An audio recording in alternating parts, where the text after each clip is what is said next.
Hey guys, it's me Tilly, and today I'm back with kind of a follow-up video on my patch rundown from a few days ago. I want to talk about three things today actually. First up, the summertime event, which as I said is the follow-up. There are some things I missed out, some things I should have covered in greater detail, so that's gonna happen today. I'll talk about the Comrades. I didn't cover them in my video actually, because the event was posted after I posted my video.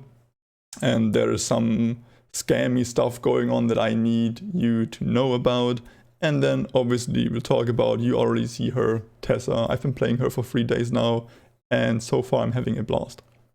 Without any further ado, let's jump into the summertime event. I didn't even talk about the passive buffs that are going on. More EXP to level up your character for the 110, pretty cool. More AP, so your new characters get way too much AP.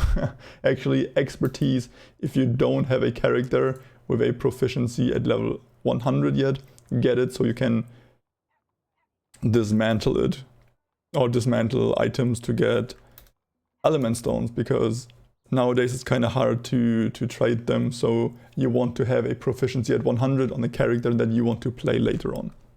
On weekend days there's also +1 core, so that's going to be pretty poggers to do raids at. Anyhow, let's jump into the exchange shops again. So the event is going on for 9 weeks and 180 coupons per week. These coupons, by the way, you can trade them. So basically I earned all of the 180 coupons for this week on my Tessa, but I will be obviously transferring them to whatever character I want to get the rewards on. I don't necessarily have to do that because even the rewards can be account shared, but I like buying stuff on the character that I need it on just to make sure, right? So don't worry, you can actually level up and do activities with any character, and then you can profit on your main character. So that's pretty pog. That's for the coupons, that's for the exchange shop items, that's for the coins you get for buying stuff, and also for the coin exchanged items. Like everything is account tradable. You can play whatever character you want and be fine for the event. But over the course of the event you can gather up to 1620 coupons, while the entire exchange shop, if you want to buy the whole thing right here, is 1300 coupons. So you can buy everything if you play for the full duration, right? So one thing that I also need to talk about is on my Tessa, this Deka Sealed Destiny box right here is a must pick up, and it's actually going to be the first thing that I'll be buying, because I will actually be able to buy everything. So I want to prioritize this for my Tessa, because I can legitimately buy 100 Triumph Seals. And Triumph Seals, if you didn't know, are the seals you need to buy yourself the artifacts. I need 300 for the Greater Werewolf Paw, which is the artifact of choice for Tessa, if you didn't know yet. So I'm gonna get super close on being able to buy it. Other than that, your priority list, if you are missing out on some weeks, you didn't play right away when the event started, get everything that's on the list right here. The Militian stuff, super important. Actually, if you're right now struggling to get requirements, the defense requirements for a raid, you can legitimately buy this one right away, the max stat armor, and get a huge defense boost. And then make it into whatever raid you want to do, right? As for the succession shard, the best thing to get would be the keen succession shard for your weapon in preparation for the 110 update, when Militian will be the new go-to weapon, right? However, if you already partially upgraded your keen, the next best one is a solid succession shard, which would be also good, because then you could just craft a full piece of Militian armor with max stats. If you don't want to go for that right away, if you still have your eyes on the weapon, any weapon shard is around the same value, so you can just pick any there. Apart from that, the steel really good. Obviously here the mysterious shard and abyssal shards, what you need to know is you get a random number between 3 and 5. That is massive. Having a chance of getting 5 grade 2 shards, big, but having 3 guaranteed, already huge, right? Apart from that, you can pick up other stuff like the premium enhancement rune, or like legit anything that you want from there on, to be honest. Whatever you feel like. As for the second exchange shop, here's something that I need you to know because I did not mention it, I think, on the last video. I told you this max plus 15 swap coupons I must pick up in preparation for 110. If you get a plus 15, you can actually use it on the level 110 gear, which would be massive. However, I need you to know that opening the box will trigger a 30-day expire date for the coupon. The box itself lasts until the 12th of October, so you can actually keep the box until the September update, then open it and see if you're lucky enough to get a plus 15. I'll be honest with you, there might be like only one person across both servers and AEU who will get one, but if you're that chosen one, don't make the mistake, don't make it right, like don't open the box right now and then have your coupon expire before you can use it on the 110 gear.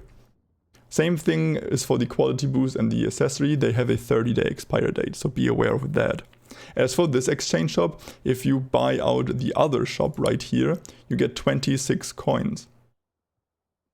However, you need 28 to buy out this shop. The one thing that you should not get, I guess, is the hair one.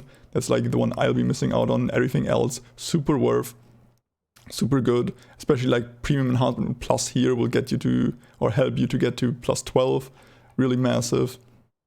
The clone box, really poggers, as I said. Free sets, always appreciated. So that's basically the most important thing about this event now. I'm pretty sure I didn't miss out on anything now.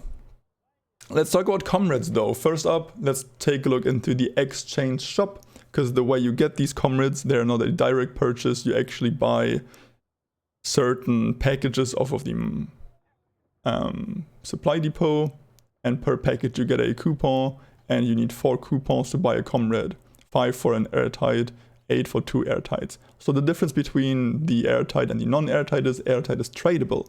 So if you want the Comrade for yourself, 4 coupons will do, and that's exactly where this scam comes into play. So if you were to buy 4 packages, aka 4 coupons, each package being the same NX value, you would pay 136k NX. With the current NX ratio on EU being 1800, that means you would pay 246 million gold if you bought NX and then use the NX basically to buy the packages, right? However, if we head over to the marketplace and we look for Comrade, you will see that none of the listed Comrades are actually valuable, like 270, 300, 300 million. They're asking for even more money than if you just bought the packages yourself. And if you buy the packages yourself on top of the Comrade, you do get the containments of the packages. So they're not even just scamming you on the Comrade price, they are also ripping you off of the items you could possibly get. So don't just blindly buy Comrades off of the marketplace. Be smart about it.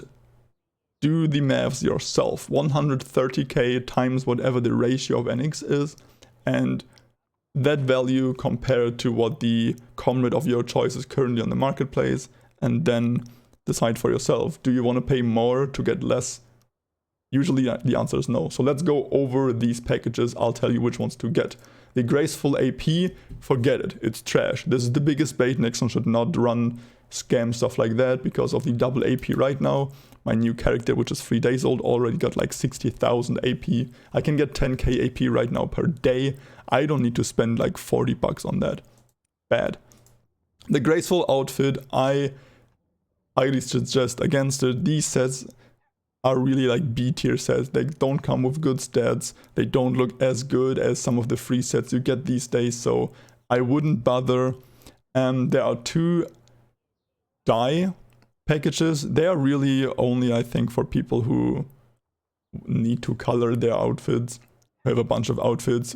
This one right here features rare dyes like 1010 black and 245 white. This one features some other unique ones. So for people who want to get them, they usually know about those. But For the average player, for you who's probably watching this video who didn't know about the trick, the two packages you should really care about are the graceful enhancement packages. The regular one is usually meant for armor enhancing, and the plus one is usually for weapon enhancing. That's kind of the rule of thumb you can go about here. So the thing I would recommend if you want to get a Comrade, get both of them twice. However, if you already have a plus 12 Milesian weapon, you could legitimately just buy this package 4 times and prepare yourself to get a full set of Milesian armor after the 110 update. So that is a perfect thing to do. However, if you just recently started, if your gear is as trash as my Tessa's, feel free to pick this one up twice just to get your Milesian weapon to 12 safely. Because here's the next part about the scam, right? They're selling the Comrade to you for more than you would have to pay yourself, and they're keeping all of these runes. And they're using these runes to create tradable weapons. Just look at this, plus 12, which is an enhancement level you can get to using the premium plus rune that we talked about. 60 million, plus 12, 70 million because high quality, plus 11, 60 million, plus 11, 70 million, right? So they're using the stuff that they scammed you off to get more money from you because they're selling you weapons because of the stuff they got for free. So again, I don't want to call out anyone. It's rough times. You gotta make your money somehow. I just want to raise awareness for those poor souls who are buying Comrades and weapons off of the marketplace. Because you could save yourself up to 100 million gold by buying the packages yourself and then using the runes to get the plus 12 weapon yourself instead of paying for it on the marketplace, right? So do me a favor and just be smart about it, yeah. Third topic for today, Tessa. I've been playing her for 3 days by now. The first day was just leveling. The second days we got kind of into end game, did some redeemers, Einlacker and so on and so forth. And 3 days into the character, I have my Einlacker done, like the most important titles basically. I got Redeemers, Niemhain and Baylor completed for the stats. I unlocked Brig already, so anytime I can jump into one of those battles, I'll get myself the first milestone. So that's gonna be pretty huge. My Astera weapon sadly is a pain. I failed 4 times, still being on plus 11. I only wanted to get the 12 because I have a plus 13 guaranteed stone, so with a 13 I'd be happy for now, but not gonna happen. My quick battle requirements are on par with Lou. I enhanced my accessories to a point where I can do that. I will enhance them a bit further to get to Serene, but I really hated Serene when I fought her, so there's no rush in getting her. And I may look to unlock Aodan. He's like within reach for me, actually. I'm only missing the counterforce. So there's that. As for her playstyle, she has to be the single fastest playing character in the game. Use these by the way. She's the fast. I have 59 attack speed. It feels like 100 attack speed on other characters. And she has so many dodges, it's so hard to keep track of where she is. Sometimes my camera movements look like I'm having a spasm just because I'm trying to keep her on the same screen as the boss. I don't know, it is really fun, but it feels extremely overloaded, her kit, because of how many dashes and dodge frames and iframes, and she has basically everything while not struggling with stamina, while having amazing damage. The damage is getting nerfed next month, by the way, just so you're aware of it. But yeah, create one and test it for yourself. I'll be honest, like, you'll have fun for like the first day/week for sure. After that, we'll see. I'll probably go back to my Arish as I always do. But for now, thank you guys so much for watching. I hope some of these things I talked about were helpful for you. Do make sure to check out my streams. Link will be down below in the description. I'll be playing Tessa for another 3 to 4 days before I jump back to my Arisha. Also check out my Discord. There's a link down below in the description. I hope today's video was a bit more bearable because there was no music. Sorry for all of you guys who watched the previous video and had that weird sound level going on. But today I don't take any risks. There's no music. Hope you enjoyed the video anyway, and I'll see you next time. Bye guys!